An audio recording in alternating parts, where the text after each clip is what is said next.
I'm joined today by Dr. Ken Keathley, a Christian scholar, a professor of theology at Southeastern Baptist Theological Seminary in Wake Forest, to take on the question of the historical Adam and Eve.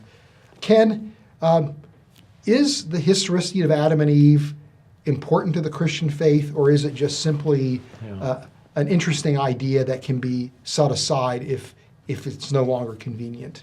I'm a theologian, not a scientist. And so the questions about genealogy, genetics, hominids, things of that nature, I leave that to you and your excellent book, Who Was Adam? And I find that book so helpful. I appreciate your candor. I appreciate your scholarship. It's a great work.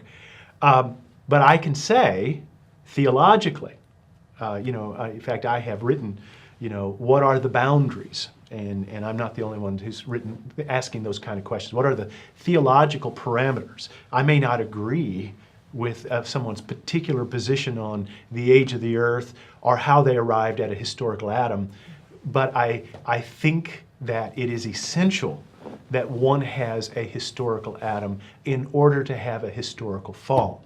Why is a historical fall important? As we talked about in previous sessions, that a historical fall is actually one of the most optimistic doctrines that one could ever imagine, because it lets us know that this world was not originally this way, that there has something happened to the human condition such that things are not the way they ought to be. And so if this is not the way it was originally, then there's the possibility of it getting fixed. And so the very fact that we have a fall means that the human condition was originally created good and sinless, and there is the possibility of redemption. If you don't have a historical Adam, you don't have a historical fall, you have the human condition. This is the way God Himself made us. Okay, well, that says something about God.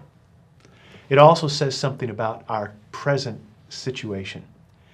Well, then that ends up saying something very bad about whatever it is that Jesus accomplished for us. So I think that this is one theological thread that we don't want to pull.